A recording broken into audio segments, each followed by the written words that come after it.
예, 고난을 피하면 섭리도 사라진다. 고난을 피하면 섭리도 사라진다라는 제목으로 하나님 말씀 증거하도록 하겠습니다. 오늘 본문 얼핏 보면은 사울을 살려준 다윗 이렇게 보입니다.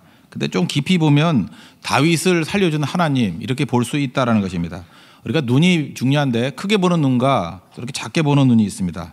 그러니까 하나님을 보면은 풀립니다. 이렇게 인생의 모순 같은 게 다 풀려요. 크게 보면 다 풀리는데 작게 보면 꼬이게 돼 있다는 것입니다. 이게 다윗과 사울의 관계로만 놓고 본다 그러면 왜 이러나, 왜 이렇게 꼬이나, 왜 이렇게 모순이냐 이런 생각이 들지만 이걸 크게 봐야 된다는 거예요. 하나님과의 관계 속에서 보면은 다 풀린다는 것입니다. 하나님께서 이 사건을 통해서 좀 크게 봤으면 좋겠어요. 우리 시각을 넓혀서 크게 보면 두 가지를 말해주는 거예요. 하나는 신뢰, 하나님 신뢰하라는 거고, 또 하나는 하나님의 은혜를 구해야 된다. 그래서 오늘 제목이 부제가 그거죠. 신뢰와 은혜. 우리 두 가지 내용들을 한번 살펴봤으면 좋겠습니다. 첫 번째 주제는 신뢰인데, 내가 컨트롤하느냐 하나님을 신뢰하느냐 그 싸움이라는 것입니다. 인생의 모든 사람이 다 그거예요. 결국 내가 주인이다, 뭐 하나님이 주인이다, 이 말은 무슨 얘기냐? 컨트롤 싸움이에요. 내가 내 인생을 컨트롤할 것인가, 하나님을 신뢰할 것인가. 다윗은요 나이스한 사람입니다. 그래서 갈등을 좋아하지 않았어요. 여기도 대부분 사람들 보면 한 95% 사람들은 갈등을 좋아하지 않을걸요. 그래서 갈등을 웬만하면 피하려고 그럽니다.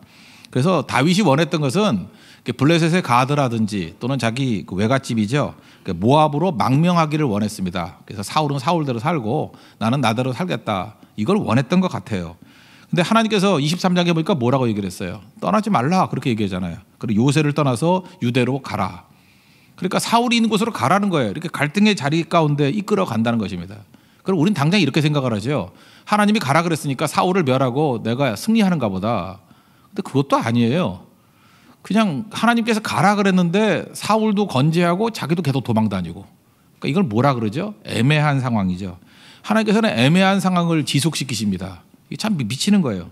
하나님 결정을 내려야죠. 어떻게 그 마음이 맞지 않는 두 사람이 한 장소에 있습니까? 이거는 갈등이고 이거는 애매함이고 이건 너무 어렵지 않습니까? 우리 다 그걸 어려워하잖아요. 그 애매한 상황을 그래서 사람들이 싫어한다는 것입니다. 근데 하나님께서 우리를 애매한 상황으로 넣는 이유가 뭐예요? 자기 자신이 통제하는 것으로부터 벗어나기 위해서 그렇게 이끄신다는 것입니다. 우리가 애매함을 싫어한다는 건 뭐냐 하면 내 컨트롤이 안 먹히기 때문에 그래요. 그래서 우리는 내 컨트롤이 먹히는 그쪽으로 가려고 다 노력을 한다는 것입니다. 우리 지난주에 말씀한 포지션이라고 그 안정이라고 말할 수 있는데 우리 인생의 대부분은요 자기가 자기를 지키는 인생이 되기를 원해요. 그래서 안정 또는 포지션 이거 이루는 거 다 이루면요 하나님도 안 믿고 뭐 세상도 안 믿고 자기 자신 믿고 살아가려고 그런 사람이 많다는 것입니다. 여러분 꿈에도 소원이 뭐예요? 노후 준비죠. 노후 준비란 게 뭡니까? 내가 준비해서 내가 연금 들고 내가 보험 타고 또 내가 안전장치 다 만들어 가지고 먹고 살게 되는 거 그게 꿈 아니에요? 하나님이 도우신다 그러면 뭔가 좀 이상해 보이죠. 그래서 우리는 자기 자신이 자기를 지키는 컨트롤하는 그런 걸 너무너무 좋아한다는 것입니다. 근데 하나님께서는요 명심하십시오. 우리를 생각보다 이렇게 애매한 장소로 이끌어가요. 그래서 내가 내 인생을 컨트롤하기보다는 하나님을 신뢰하기를 더 원한다는 것입니다. 그래서 지금 다윗에게 보여주는 게 뭐예요? 너를 보호해 주는 것은 사람도 아니고 강한 성도 아니고 나 하나님이 너를 돕고 있다. 그걸 말하고 있다는 것입니다. 우리는 죽는 데까지 잘 가지 않습니다. 왜 그래요? 내가 통제가 안 되니까. 그래서 믿어도 통제할 만큼만 믿어요. 그러니까 한 발만 집어넣는다 그러죠. 대부분 이렇게 한 발만 집어넣어요. 왜냐 다 집어넣으면 통제가 안 되니까. 에스겔의 그 환상, 성전 환상 가운데도 보면 물이 넘치는데 발목, 무릎, 허리 헤엄할 정도로 우리는 되게 이게 허리 정도까지는 참아주죠. 왜냐하면 약간 통제할 수 있으니까. 근데 헤엄할 물이라는 게 뭐예요? 내 통제가 안 된다는 거예요. 하나님을 신뢰해야죠. 그래서 하나님께서는 신뢰하는 자리로 우리를 이끌어 가신다는 것입니다. 그래서 여러분들 크게 보세요. 내 주변에 벌어지는 모든 일들은 이제까지는 내가 내 인생을 통제하려고 그랬어요. 근데 하나님을 신뢰하는 쪽으로 가기 위한 하나님 인도하심이에요. 이건 예외 없습니다. 모든 하나님 백성들 다 그렇게 이끌어 가십니다. 하나님을 철저히 신뢰하십시오. 그러면 되는 거예요. 그럼 하나님을 신뢰하기 위해서 주님이 쓰시는 방법 중에 하나가 뭐냐 하면 기다림입니다. 우리 제일 싫어하는 게 기다림이죠. 기다림은요 내가 컨트롤할 수 없는 게 기다림이잖아요. 오시는 분이 따로 있잖아요. 내가 뭐 애쓴다고 더 빨리 오는 것도 아니잖아요. 그래서 기다림. 아브라함 믿음의 내용도 다 기다림 아닙니까? 아들 줄게 믿음다오 그거죠. 아들 줄게 믿음다오. 몇 년 걸렸어요? 25년 걸렸습니다. 25년. 뭐 우리 아니까 25년이지 얼마 걸릴지도 모르는 거예요. 그러니까 이제 애가 타니까 자기가 컨트롤하고 싶으니까 하나님 신뢰하는 게 이제 한계에 오는 거예요. 그럴 때 우리가 쓰는 방법이 뭐냐면 하나님께 제안을 하는 거예요. 내 종 신실한 종 엘리에셀이 있습니다. 그걸 상속자로 삼겠습니다. 엘리에셀을 상속자로 삼다 그러면 일단 인생이 정리가 되죠.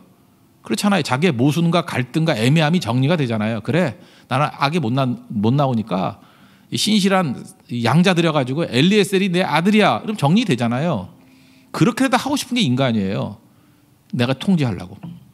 하나님이 아니라 그러죠. 엘리에셀 아니야. 네 몸에서 날 자식이야. 그 다음에 하나님께서 그 사라를 통해서 아들 안 주니까 하갈이라는 그 애굽 여인을 통해 이스마엘 얻잖아요. 그렇죠. 이것도 자기가 통제하는 거죠. 그 아내하고 합작을 해가지고 하나님이 안 주시면 뭐 방법이 없나? 내 컨트롤하에 애를 낳을 수 있다. 낳잖아요, 진짜. 근데 하나님 뭐라 그래요? 그 이스마엘도 아니거든. 이스마엘도 아니야. 그 무슨 네 통제하에 놓이는 게 아니야. 그래서 끝까지 깨져가지고 하나님 믿고 의지했을 때 결국은 100세의 아들 이삭을 얻지 않습니까? 기다림이에요. 기다림을 통해서 하나님께서 원하시는 게 뭐였어요? 철저히 하나님 신뢰하는 것, 그걸 원한다는 것입니다. 우리 인생 살다 보면요, 많은 사람들이 자꾸 질주하는 걸 좋아해요. 하나님 질주하기 이전에 그 브레이크 훈련을 더 많이 시킨다는 것입니다. 서 있는 훈련을 더 많이 시킨다는 거예요. 절제보다 중요한 거 없어요. 성령의 9가지 열매의 마지막이 절제죠. 이 절제가 이게 사실은 믿음의 싸움에서 굉장히 중요한 거라는 거예요. 하나님 의지하지 않으면 절제 못합니다. 하나님을 의지하는 싸움, 그 싸움 벌여야 된다는 것입니다. 여러분 우리가 종종 분노를 하는 때가 있죠. 지금 분노가 죄가 아닌 줄 알고 뭐 가벼운 건 줄 알고 그러는데 한번 생각해 보세요. 우리 부모님에게 대해서 이렇게 분노를 터뜨리는 사람이 있어요. 이거 뭐 불효자다 그 정도의 문제가 아니라 부모님에 대해서 막 분노를 막 터뜨려요. 그러면 부모님보다 좀 더 편한 게 배우자죠. 부모에게 분노를 터뜨리는 사람이 더 쉬운 배우자에게 분노를 안 터뜨릴 리가 없죠. 안 그래요? 그래서 부모에게 분노를 터뜨리거나 부모에게 막대하는 사람이 볼 것도 없어요. 가정에 가면은 자기 배우자를 학대하게 돼 있어요. 이건 다 이렇게 돼요. 이게 그래서 부모에게 대한 순종이 부모에 대한 순종에서 끝나는 게 아니에요. 그 다음에 자기가 리더가 되었을 때 그 밑에 있는 사람들을 다 온전하게 세울 수 있는 힘이 된다는 것입니다. 또 한번 보세요. 배우자를 막 학대를 해요. 배우자를 막 함부로 대하고 분노해요. 그럼 그 분노의 그 대상이 됐던 배우자는 더 만만한 게 누굴까요? 자식이지요. 자식에게 더 막대하게 돼 있어요. 되게 남편에게 학대당하는 여자가요, 자기 아들, 딸에게 굉장히 학대하는 행동을 할 가능성이 큽니다. 왜냐하면 쥐있기 때문에. 아내를 함부로 대하는 사람이 자녀들을 함부로 대할 가능성이 아주 커요. 더 쥐있기 때문에. 이 비슷한 예가 너무너무 많이 있는데요. 그 예를 들어서 이게 권위자들 있지 않습니까? 우리가 이 땅을 살다 보면 권위가 있잖아요. 그래서 뭐 예를 들어서 자기 상관이라든지 아니면은 뭐 선생님이라든지 아니면 영적 지도자. 그럼 이게 권위자들이잖아요. 그럼 옛날엔 존경을 하거나 함부로 하지 않았습니다. 근데 요즘에 막 함부로 하는 사람들이 막 나와요. 이렇게 막 함부로 하잖아요. 막 욕도 하고 막 악플도 달고 막 삿대질도 하고 진짜 막 덤비기도 하고 뭐 길거리 가다 보면 이게 어른들에게 막 이렇게 함부로 대하는 무슨 충들 있죠. 예, 무슨 충들. 그런 사람들 보면은 아, 저 사람이 여기서만 저러는구나. 아니에요. 가정이 난장판일 거예요. 권위에 대해서도 함부로 하는 사람이라 그러면요, 자기 배우자라든지 자녀에 대해서는 분노하면 못 참는 사람이 된다고요. 다 쏟아붓는 사람이 될 수밖에 없다라는 것입니다. 그래서 다 깨져버리는 거예요. 여러분 젊었을 때 질주 훈련하는 게 아닙니다. 이 절제 훈련을 해야 돼요. 그죠? 이 하나님을 신뢰할 때 절제가 되는 거거든요. 기다림이에요, 기다림. 근데 자기 손으로 다 해버린다 그러면 여기서 다 깨져버리게 된다라는 것입니다. 지금 다윗에게 하나님께서 원하시는 훈련은 바로 이거예요. 절제 훈련이에요. 기다림의 훈련. 그러면서 하나님을 철저히 신뢰하라는 것입니다. 여러분 하나님을 신뢰한다는 건 뭐죠? 섭리를 믿는다는 거예요. 섭리를 믿는다는 게 뭐죠? 하나님이 일하심을 믿는다는 것입니다. 우리가 하나님에 대해서 다 이해할 수 있습니까? 이해 못하죠. 그러나 믿어요. 이건 뭐하고 비슷하냐면 이렇게 이해할 수 있을 것 같아요. 그 예를 들어서 우리가 뭐 씨를 심으면 이렇게 열매를 거두지 않습니까? 씨를 심으면 열매 거두는 거 우리가 그 원리를 다 알지 못하죠. 우리가 식물학자가 아니니까. 그러니까 다 몰라요. 어떻게 해서 열매 맺게 되는가 설명하라 그러면 이게 뭐 식물학자가 아니기 때문에 자세히 설명 잘 못할 거예요. 잘 머뭇머뭇거릴 거예요. 그러나 뭘 알죠? 씨를 심으면은 사과를 맺는다라는 걸 알아요. 그래서 그걸 또 믿는 거예요. 그게 신뢰라고요.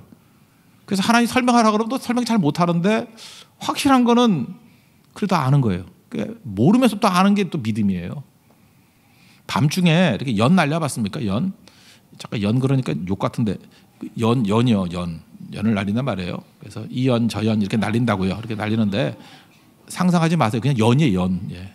카이트 연인데 밤중에 연을 길게 날리면은요 연이 안 보여요.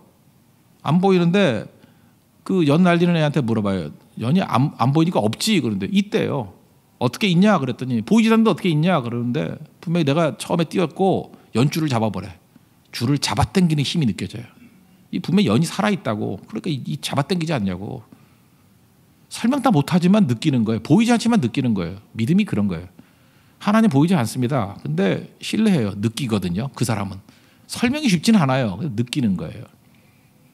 그래서 이게 열매로서 느끼는 거, 결과로서 느끼는 거, 이걸 신뢰라 그런다고요.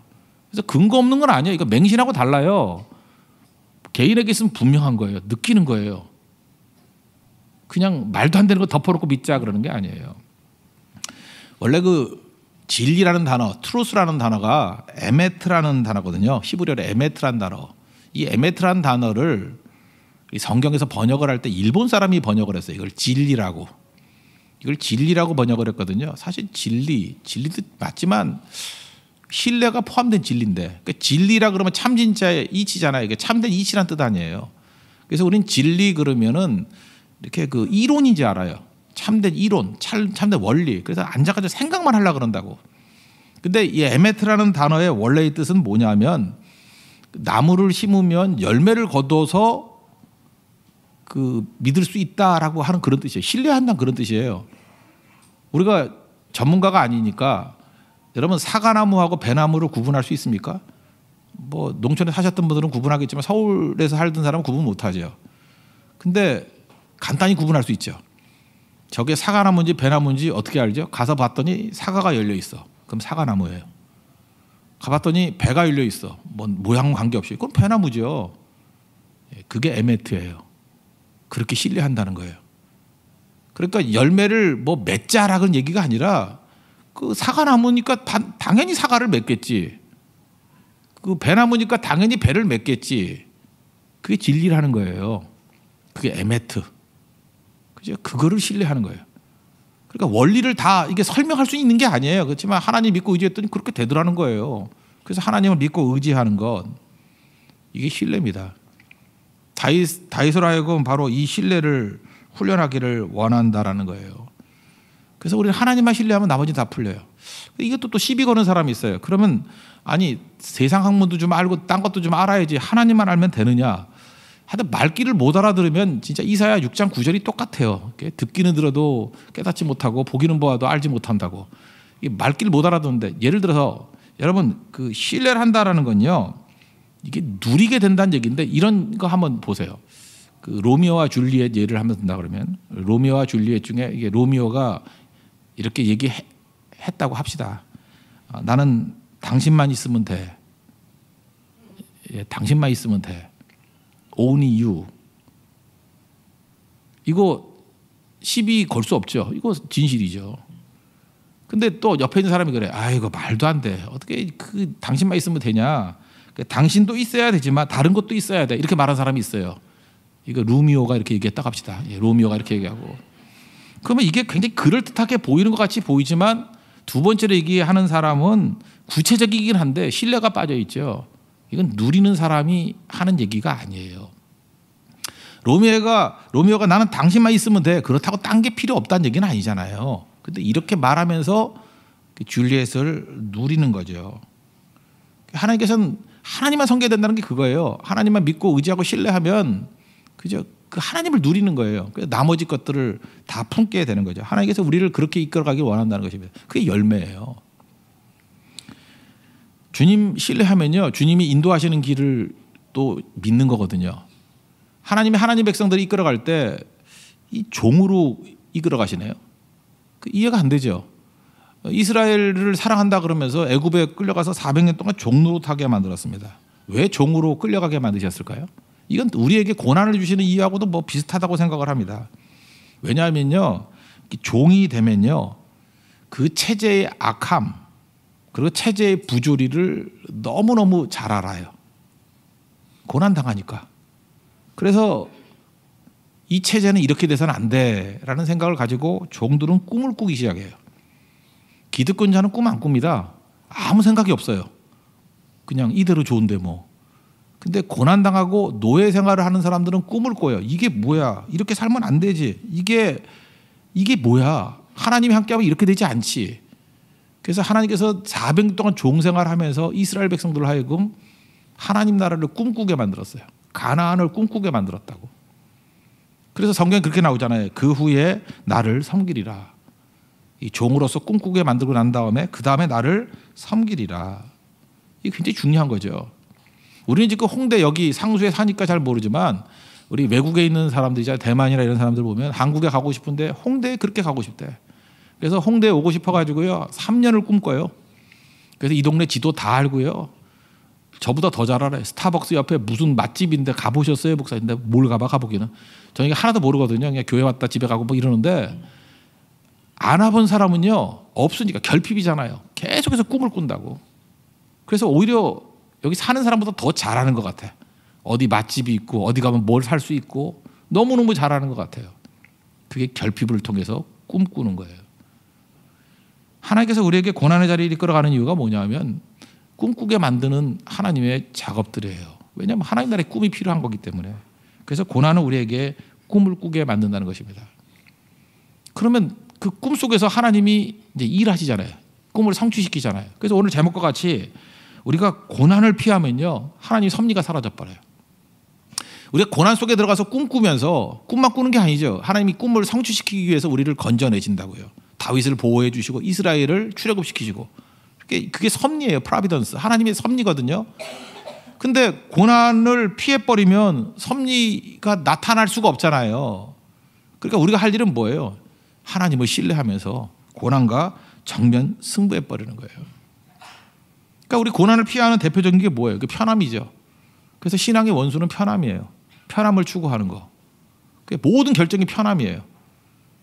그러면 하나님의 일하심이 다 사라져버려요. 그 마귀만 아마 일할걸요. 편하기 위해서 제일 중요한 게 돈이죠. 돈 추구하는 거예요. 그래서 마귀는 우리에게 돈 준다고 가짜 비전을 줘요. 그런데 편안함을 줄 듯 하면서 절대 안 줘요. 제가 마귀를 성격을 알거든요. 마귀는 주지도 않아요. 그래서 헛된 지금 생각들을 품고 있는 거야. 마귀 따라가면 그죠? 편함 따라가면 편해질 줄 아는데 편함 따라가서 편한 사람은 내가 거의 못 봤어요. 안 편해요. 돈이 생기면 병이 나고 뭐 병이 나면 애가 문제 일으키고 뭐 애가 돌아오면은 또 불나고 뭐 맨날 이래요. 그죠? 난장판이 돼버리니까 마귀가 하는 일이 다 그렇죠. 여러분 편함하면서 저는 지금도 기억나는 게 제가 우리 집에 처음으로 텔레비전 샀을 때가 도시바였던 것 같은데 이렇게 채널 돌렸거든요. 나 그 소리가 너무 좋았어요. 채널 돌리는 소리. 이렇게 따닥따닥 돌리면은 너무 재밌어가지고 막 혼자서 막 돌렸거든요. 따락따락 하는 소리가 너무 재밌어요. 그래서 망가졌죠. 그래서 막 하다가 좀 지나고 나니까 리모컨이 나오더라고. 나 세상 어떻게 되려고 이러나. 그죠? 아니 이게 채널 돌리기 싫어가지고 이걸 누워가지고 이걸 하나. 그래서 저는 그때 말세를 느꼈어요. 아 드디어 이제 말세가 시작이 되는구나. 요즘은 뭐 더 자동화돼 버렸죠. 자동차 시동도 뭐 리모컨으로 하고, 뭐 옛날에는 그 창문도 손으로 올렸는데 지금 뭐 원터치로 다 올라가고, 모든 게 이렇게 다 편해졌어요. 편해지니까 뭘 잃었죠? 대화가 사라져 버렸잖아요. 요즘에 가족끼리도 대화 안 해요. 대화가 다 사라져 버렸어요. 아 우리 딸도요 자기 방에서 안방으로 문자를 해요. 그거 얼마나 된다고, 그죠? 야, 이게 편한 게 아니죠. 이게 진짜 힘들어지는 거죠. 꿈이 다 사라지죠. 편하니까 꿈이 다 사라지는 거예요. 요즘 지난 주간에 여러분 나왔던 그 기사 중에 요즘 젊은이들의 꿈이 뭔가, 얼마나 꿈이 초라해졌는지를 한번 볼게요. 롯데백화점 가가지고요, 평창 롱패딩 사는 게 꿈이에요. 그거 10만 원 더 주고 25만 원 주면 사면 되는데, 그죠? 14만 9천 원 주고 사겠다고 그 밤새도록 줄 서 있고, 그게 꿈이에요. 걔네 롱패딩이 꿈이에요. 한 달만 지나면 갖다 버릴 건데 롱패딩이 꿈이에요. 그 거위털 막 빠지는데 롱패딩이 꿈이에요. 또 한 청년이 있어요. 7일 동안 노숙을 했대. 아이폰 10 나왔잖아요. 그죠? 아이폰 10 나온 거 그거 사겠다고. 그것도 160만 원이라고 하는데 그걸 사겠다고. 그게 꿈이에요. 이 꿈 잃어버린 세대가 이렇게 초라해진다고요. 빨리 건져내지 않으면요, 이게 진짜 바보들 되는 거야. 다 바보들. 그러니까 하나님의 섭리를 느낄 수가 없는 거예요. 이게 어떻게 젊은 사람이 꿀 수 있는 꿈이겠습니까? 이거는 아무것도 아니죠. 그러면 풍요로운 가운데 다시 꿈꿀 수 있는 방법이 뭐죠? 고난 속에서 꿈을 꾸고 하나님께서 우리를 채워주셨어요. 그러면 주기 시작할 때 Life is to give. 줄 때, 그죠? 생명이 역사하게 된다는 거예요. 줄 때. 그래서 줄 때 다시 꿈꾸기 시작한다는 것입니다. 저는 요즘에 예를 좀 들었으면 좋겠는데, 제가 요즘에 진짜 나이가 들었는가, 잠깐 내가 얘기 들으니까 젊은 애들이 몰라요, 뭔지를. 그래서 난 미치겠어요 지금. 알렉스 헤일리 뿌리 아십니까? 알면은 저하고 같이 천국 갈 날이 가까운 사람들이 많은 거고요. 그 옛날에 굉장히 오래된 것 같아 벌써, 그죠? 이제 알렉스 헤일리의 뿌리 그 쿤타킨테 나오고 하는 거. 그 소설 맨 앞부분에 이 얘기가 나와요.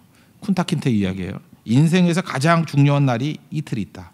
첫 번째는 내가 태어난 날이고, 두 번째 날은 내가 이 세상에 왜 태어났는지 그 이유를 알게 되는 날이다. 흑인 노예로 끌려왔어요. 근데 쿤타킨테는요, 사명이 있어요. 일단 생명 건져야 된다. 그리고 그 생명을, 자기 생명 건지는 걸 끝이는 게 아니라 그 생명을 주는 데 써요. 가족 살리는데. 그래서 노예인데도요, 그 백인 주인보다 훨씬 존엄해요. 위험이 있어요. 그리고 희생을 통해서 경건해요. 저는 그 쿤타킨테를 보면서 느끼는 게 요셉 같아요. 야, 이 노예 생활에서 이 어려움 속에서 누가 더 위대한 영혼인가? 그 주인, 백인 주인보다 쿤타킨테가 훨씬 위대한 영혼이고 그 안에 가치가 있어요. 그거 보는 거예요. 그는 또 꿈꾸고 있어요. 꿈은 언제 생기느냐? 줄 때 생기는 거예요. 저는 목회도 그렇게 생각합니다. 목회의 목적은 성도들 하여금 꿈꾸게 만드는 거예요. 편함 추구하는 사람들, 기껏해야 평창 롱패딩, 기껏해야 아이폰 10, 그런 사람 건져내가지고 꿈꾸게 만드는 거예요. 일단 하나님이 알아서 고난 속에 꿈꾸게 만드실 거예요. 그리고 있는 것들은 주는 걸 통해서, 사명을 통해서 다시 꿈꾸게 만드는 거. 이 모든 것들을 하나님이 하신다는 것을 우리가 신뢰하는 거예요. 하나님 신뢰하면 이게 우리를 넘어뜨리는 상황이 되지 않는다는 것입니다. 그래서 승리하는 거죠. 여기 보세요. 부하들이 와가지고 사울이 동굴 속에 들어왔어요. 그래서 용변을 보고 있어요. 그러니 뭐 뒤에서 찔러 죽일 수 있는 거 아니에요? 그래서 부하들이 뭐라고 얘기하느냐? 이렇게 얘기해요. 이것이 그날이니이다. 4절에 그러죠. 오늘이야말로 이 원수 사울을 죽일 날이에요. 하나님이 보내신 기회예요. 이렇게 얘기하잖아요. 이 부하들은 환경만 조성되면 하나님의 뜻이라고 생각해요. 여러분, 하나님의 뜻을 어떻게 보십니까? 환경이 좋으면 하나님의 뜻이에요? 환경이 잘 되면? 그렇다 그러면 요나는 니느웨로 가지 않고 다시스로 도망치려고 그럴 때 요나서 1장 3절 보니까 다시스로 가는 배를 마침 그 자리에서 만났대요. 이게 하나님의 뜻이에요? 물고기 뱃속에 들어가서 3일 동안 죽을 고생 당한 거죠. 여러분, 상황이 좋게 간다고 하나님의 뜻이 아니라는 것입니다. 하나님의 뜻은 하나님의 뜻이에요. 그게 바로 뭐예요? 말씀이 하나님의 뜻이죠. 하나님 의지하는 게 그게 더 중요한 거 아니겠어요? 그리고 뒤에 보니까 그러잖아요. 내가 당신 죽일 수 있는데 심판 하나님께 속한 거라고. 하나님이 당신과 나 사이에서 심판하실 거라고. 지금도 보면요, 어떤 사람은 지나치게 자기 힘으로 하나님의 뜻을 이루려고 하는 사람이 있어요. 뭐 지나치게. 그러니까 이런 사람의 특징이 뭐냐면 이게 자기애가 무지 강한 거거든요. 그래서 막 하나님에 대해서 불만이 많은 거예요. 하나님 왜 이렇게 교회에 부조리가 많습니까? 이거 왜 놔두십니까? 벌써 그렇게 말하는 동안에 자기는 의인이에요. 하나도 문제가 없는 사람이고. 그죠? 그래서 섭리에 대해서 무지한 거예요. 무지하니까 세상이 엉터리인 거예요. 말은 안 하지만 하나님이 직무유기하고 있는 것 같이 보이는 거예요. 하나님 이렇게 놔두면 안 되죠. 그리고 스스로는 의롭다고 여기고 자기는 다 안다고 생각을 해요. 그래서 오만방자하게 행동을 합니다. 우리 얘기예요. 그런데 섭리에 대해서 인지하게 되면요, 세상이 겉으로는 혼돈스럽게 보이지만 그 속에는 하나님의 질서가 있는 거예요. 다 보이는 게 아니에요. 하나님이 일하고 계시는 거라고요. 그래서 자기가 깨져요. 아, 이게 내가 뭔가 하고. 저는 이 시대에 이렇게 비판 많고 막 남 정죄하는 이 시대에 우린 창세기 38장을 좀 읽어야 된다고 생각을 합니다. 창세기 38장 요셉 스토리 중간에 유다의 그 일탈 행위가 나오거든요. 넷째 아들 유다. 그 유다가 집 나간 얘기예요. 나가서 이제 뭐 난장판 된 인생 사는 얘기죠. 그 한번 생각해요. 37장에 동생 요셉을 팔아먹었어요. 이스마엘 상인에게 노예로 팔아먹었어요. 근데 집에 돌아왔더니 아무 일도 없는 거예요. 이놈의 형제들이 자기 동생 팔아먹고도 양심에 가책도 없고 그냥 잘 살아요. 아버지도 요셉 어디 갔니 며칠 오는 것 같이 보이더니만 또 그냥 계속해서 양고기 먹고 살고 있는 거예요. 그리고 말을 안 해, 누구도. 가정 안의 위선이죠. 이걸 못 견딘 거예요. 그래서 집 나갔습니다. 편애하는 아버지도 싫고 형제도 엉터리라고 생각해서 집 나갔어요. 그래서 방황합니다. 거기서 이방 여자 만나가지고 막 애도 막 주르르 낳고 막 그렇잖아요. 그러니까 그는 자기가 옳다라 해서 시작을 했어요. 이 집안 다 썩었다. 그러 나가가지고 어떤 뭐 창기한테 들어가죠. 알고 봤더니 그게 누구예요? 자기 며느리죠. 며느리와 사이에서 그 아기도 갖잖아요. 그랬더니 그 며느리가 임신했다는 얘기를 듣고 아들 죽었는데 죽여버리겠다 딱 그랬더니 며느리가 자기와 관계를 맺었던 사람의 그 물증을 보여주잖아요. 그게 자기 시아버지 유다였어요.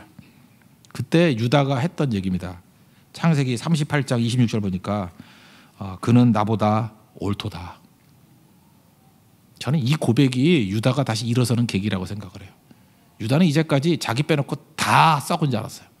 아버지도 썩었고 형제들도 썩었고 이놈의 세상이 위선적인 세상이고, 그러니까 요즘 소위 말하는 그저 안나가 교인, 가나안 교인, 교회도 막 떠나고, 그저 이게 뭐야? 이 꼴이 뭐야? 근데 그 속에서 이제 방탕하게 산 거예요. 자기는 더. 근데 자기가 생각할 때 가늠해가지고 죽여버려야 된다는 여자, 그 며느리거든요. 그 며느리가 물증을 뒀을 때 누가 보인 거예요? 며느리 죄가 보인 게 아니라 자기가 보인 거예요. 너는 나보다 옳다. 요즘식으로 얘기하면 뭐예요? 내가 죄인이고 내가 죄인 중에 괴수다. 이게 창세기에 나오는 십자가예요. 십자가 앞에서 죄인됨을 발견한 모습이에요. 그래서 유다가 그 이후에 영적인 장자 되잖아요. 메시아 지파 되잖아요. 그래서 창세기 38장이 그렇게 깊이 나오는 거예요. 그게 그냥 넘어가는 게 아니에요. 그거 빼고 넘어갈 내용이 아니에요. 가장 중요한 장이에요. 하나님 신뢰할 때 이런 일들이 벌어집니다. 마치 그 탕자 얘기 같아요. 그죠? 집 나갔던 탕자가 돌아와서 진정한 아들 되는 것 같이. 우리에게도 이 모습이 꼭 있어야 된다는 것입니다. 하나님 신뢰하십시오. 하나님 신뢰하면 하나님께서 우리에게 꿈도 꾸게 만드시고요, 가치도 깨닫게 만드시고요, 십자가도 만나게 만드시고, 하나님께서 고난을 통해서 꿈꾸게도 만드시고요, 기다림을 통해 가지고 하나님 더 깊이 신뢰하게도 만드신다는 거예요. 중요한 건 뭐예요? In God we trust. 하나님 신뢰하는 거예요.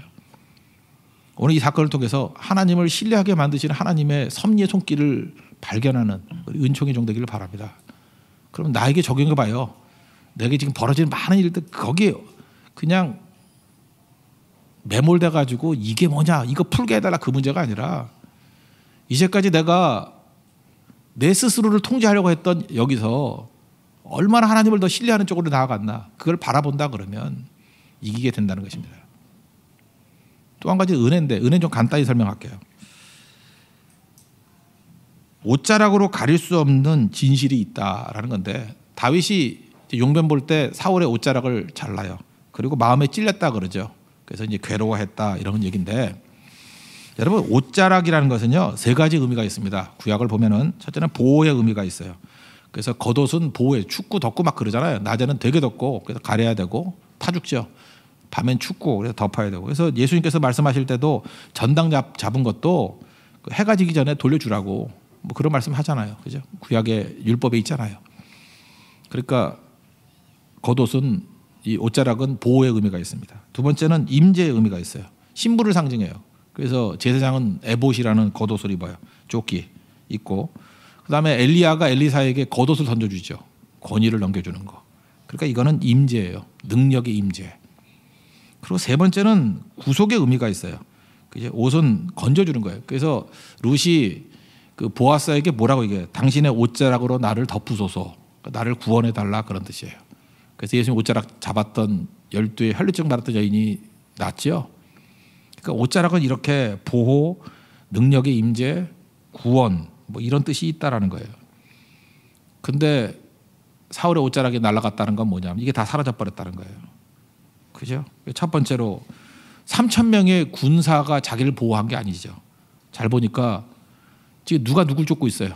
사울이 다윗을 쫓고 있는데 지금 사울 등 뒤에 누가 있어요? 다윗이 있다고. 그러니까 자기 자신이 자기 자신을 보호하는 게 아니라는 것입니다.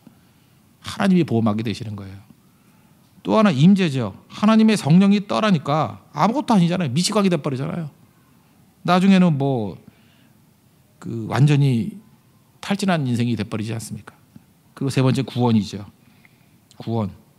그 하나님의 구원의 손길이 다 떠나가 버리니까 나중에는 신들린 무당 찾아가는 그런 인생이 되더라는 것입니다. 이 옷자락 얘기는요, 이게 이제 은유적인 게 앞에 나오거든요. 사무엘상 15장 26절을 보니까 사무엘이 이렇게 얘기를 해요. 당신이 하나님 말씀 버렸기 때문에 하나님도 당신을 버려서 왕이 되지 못하게 할 거다. 그래서 이제 가니까 살겠다고 사울이 사무엘의 옷을 확 잡아요. 그랬더니 이게 쫙 찢어져 버려. 이걸 기억하셔야 돼요. 그게 15장 28절인데 그때에 이렇게 얘기를 해요. 왕에게서 하나님께서 오늘날 이스라엘을 왕에게서 떼어서 왕보다 나은 왕의 이웃에게 주었나이다. 이게 무슨 얘기예요? 사울이 사람의 옷자락 의지해서 될 문제가 아니라는 거예요. 내가 너에게 이렇게 시간적인 이 애매한 상황을 둔 이유 중에 하나가 뭐냐면 하나님 더 의지하고 하나님의 은혜의 옷자락을 붙들어야 사는 거지.